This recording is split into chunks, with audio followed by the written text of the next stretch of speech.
मधुबानवर हल्ला झाल्यामुळे अर्जुन आणि सायली त्यांना एका ठिकाणी सुरक्षित ठेवण्यासाठी ते कारमधनं त्यांना नेत असतात। तेव्हा अर्जुन एका ठिकाणी कार थांबवतो तर मधुभाऊंची चिडचिड होत असते। का थांबवली आहे, कशाला थांबवली, कुठे नेतात मला सांगा ना, मला आता या वयात काय तुम्ही करताय माझ्याबरोबर, असं मधुभाऊ बोलत असतात। तेव्हा अर्जुन म्हणतो की मधुभाऊंना डायबिटीस आहे ना, मग त्यांना काहीतरी खाल्लं पाहिजे, मी एक काम करतो, मी उतरून काहीतरी घेऊन येतो। तेव्हा इथे मधुभाऊ म्हणतात नको नको मी उतरतो। तेव्हा सायली आणि अर्जुन म्हणतात तुम्ही नका उतरू, तुमच्या जीवाला धोका आहे, तुम्ही आताच बसा, मी आणतो म्हणून अर्जुन निघतो आणि नारळ पाण्यावालाकडे नारळ पाणी घ्यायला येतो।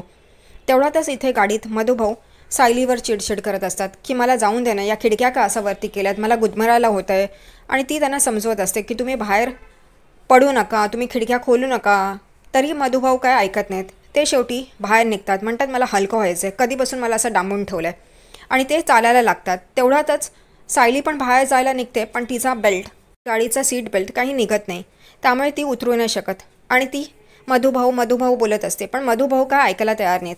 मधुभाऊ आपल्याच तंद्रीत चालत असतात आणि हीच संधी बघून मैपटची माणसं ट्रक घेऊन त्यांच्या पाठीमागे येतात आणि हे सायलीला काचेत दिसतं आणि ती आरडाओरडा करायला सुरुवात करते, मधुभाऊ थांबा मधुभाऊ। आणि ती कसा बसा तो बेल्ट, सीट बेल्ट ओढून काढते आणि मधुभाऊंच्या पाठीपाठी धावत असते, कारण तिला कळतं की एक ट्रक मधुभाऊंना उडवायला जातोय आणि तो ट्रक त्यांच्या मागेच आहे। सायली ओरडते आणि धावत असते मधुभाऊ म्हणून। इकडे अर्जुनसुद्धा बघायला लागतो आणि तो सुद्धा मधुभाऊंच्या दिशेने पळायला लागतो।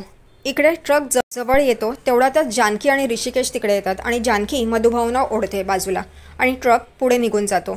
जानकीमुळे मधुभाऊंचा जीव वाचतो। मधुभाऊ एकदम घाबरलेले असतात, जानकी आणि ऋषिकेश त्यांच्याबरोबर असतात। तेवढ्यातच अर्जुन आणि सायली पण त्यांच्याजवळ येतात आणि सायली खूपच घाबरते। सायली म्हणते मधुभाऊ तुम्ही का ऐकत नाही हो, तुम्ही का निघालात गाडीच्या बाहेर, मी तुम्हाला सांगत होती ना, असा प्रश्नांचा भरीमार करते। तेवढ्यात मधुभाऊ पण चिडतात, म्हणतात मी काय लहान आहे का, तुम्ही एवढी माझी काळजी करताय, मला नाही असं कोंडून राहता येत, मला नाही असं राहायचं आहे। आणि इथे अर्जुन आणि सायली त्यांना एका जागेवर बसवतात। अर्जुन त्यांना मधुभाऊंना नारळ पाणी प्यायला देतात आणि शांत राहायला सांगतात। इथे जानकी, ऋषिकेश, अर्जुन, सायली हे सगळेच जण मधुभाऊंना समजवत असतात, पण मधुभाऊ आपला हेका काही सोडायला तयार नाही। ते मधुभाऊ म्हणतात माझं जे होईल ते होईल, मला असं नाही राहता येणार। तेव्हा सायली त्यांना सांगत असते तुम्ही असं का करताय, ऐकत का नाही हो।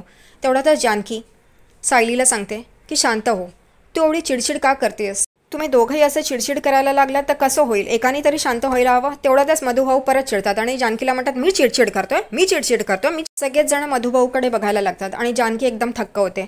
जानकी म्हणते नाही हो मधुभाऊ, तुम्ही शांत आहात, म्हणूनच तर मी सायलीला म्हटलं की तू चिडचिड कशाला करतेस म्हणून। तेव्हा मधुभाऊ कुठे जाऊन शांत होतात, सगळेजणच थक्क होतात हे मधुभाऊंचं असं वागणं बघून। इथे जानकी आणि ऋषिकेश अर्जुन आणि सायलीला विचारतात काय झालं नक्की, तुम्ही एवढे का घाबरलात आणि मधुभाऊंच्या जीवाला कसला धोका आहे। तेव्हा सायली आणि अर्जुन जानकी आणि ऋषिकेशला सगळ्या गोष्टी सांगतात, कसं विलासचा खून झाला आणि त्यात मधुभाऊंना अडकवलंय आणि महिपतची मुलगी साक्षी या तिने हा खून केलाय आणि आता अर्जुननी तिला 3 महिन्यासाठी जेलमध्ये टाकलंय, म्हणून तो मधुभाऊंचा जीव घेतोय, आत्महत्या दाखवणार आहे। हे सगळं ऐकून ऋषिकेश आणि जानकी एकदम थक्क होतात, म्हणतात असं काय, कारण जानकी पण सायलीबरोबर मधुभाऊंच्याच आश्रमात वाढलेली आहे, त्यामुळे ती म्हणते मला मधुभाऊ माहिती आहेत कसे आहेत, ते असं काहीच कळणार नाहीत। तेव्हा सगळ्यांचं असं ठरतं की मधुभाऊंना सुरक्षित ठेवायचं आहे, तर मधुभाऊ जानकी आणि ऋषिकेश बरोबर राहतील आणि ते दोघं पण म्हणतात की हो मधुभाऊ आमच्या इकडे सेफ राहतील, आम्ही घेऊन जातो त्यांना, त्यामुळे मधुभाऊंच्या जीवाला धोका नसेल। मधुभाऊ पण हो नाही करता करता एकदाचं जानकी आणि ऋषिकेश बरोबर निघून जातात आणि सायली आणि अर्जुन आपल्या वाटेने घरी येतात परत।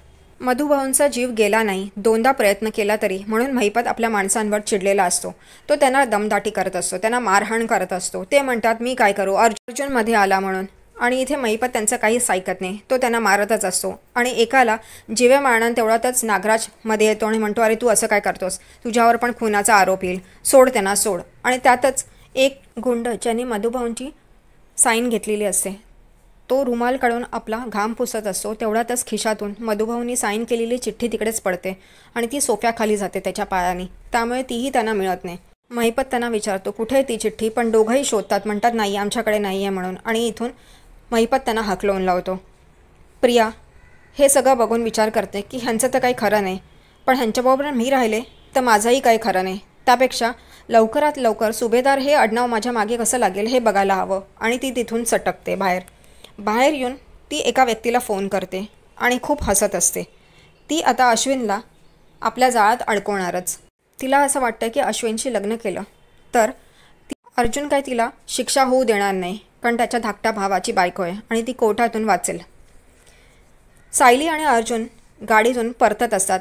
तेवढ्यातच अर्जुन सायलीला म्हणतो, आपल्याला आता वेगळा विचार करावा लागेल. सायली म्हणते, वेगळा विचार म्हणजे?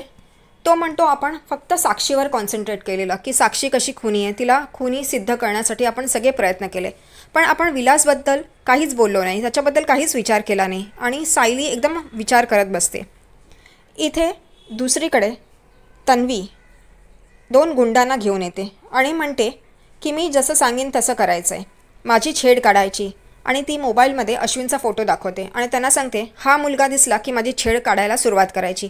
तेवढ्यातच तन्वीला अश्विन दिसतो आणि ती म्हणते, हात पकडा माझा आणि छेड काढा. आणि ते तसंच करतात. तेवढ्यातच अश्विनचं लक्ष तिकडे जातं आणि तो त्या गुंडांना बघतो आणि तन्वीला वाचवायला तिकडे येतो.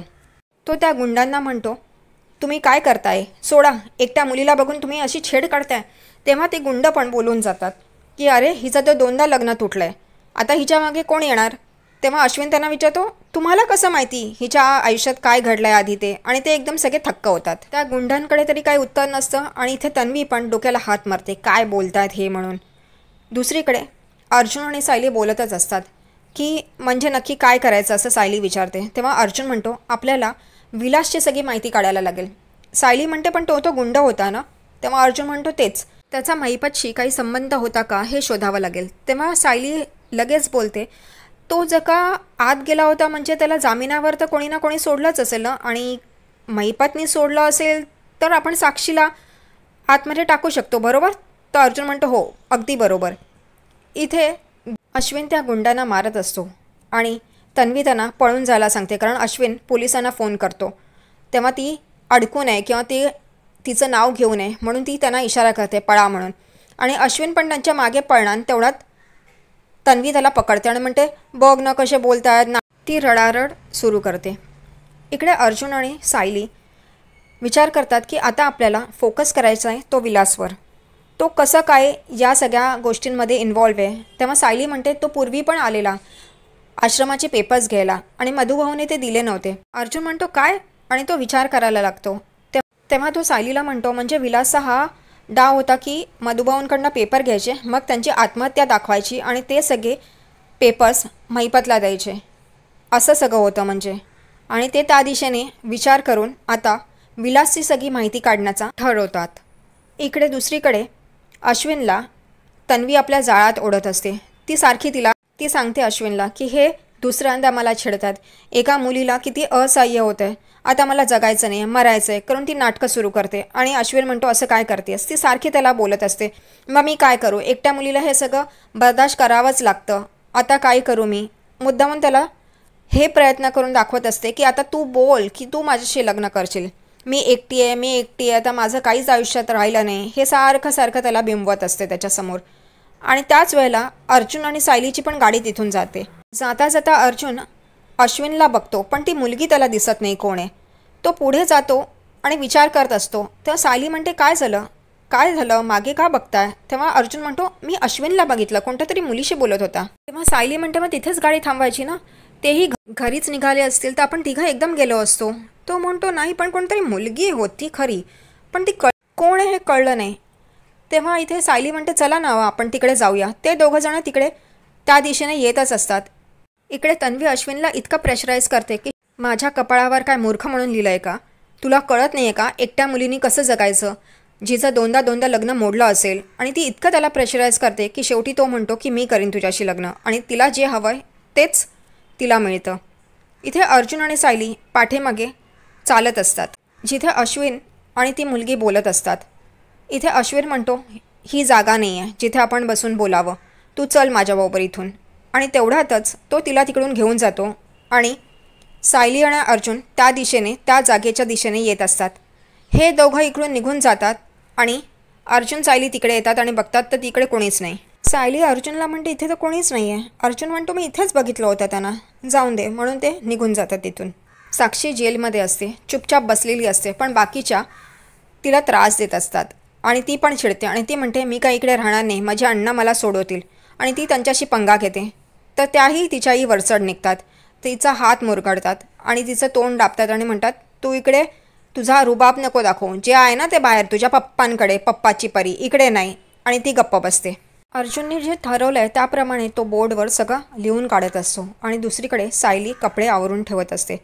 ती मधुभाऊंना फोन करते आणि विचारते, कसे आहात तुम्ही म्हणून. मधुभाऊ पण म्हणतात, मी बरा आहे, तू कशी आहेस. तेव्हा मधुभाऊ सायलीला सांगतात, जानकी पण तुझ्यासारखीच आहे, मला आत्ताच डब्बा देऊन गेली आणि हा नवीन फोन दिला आहे.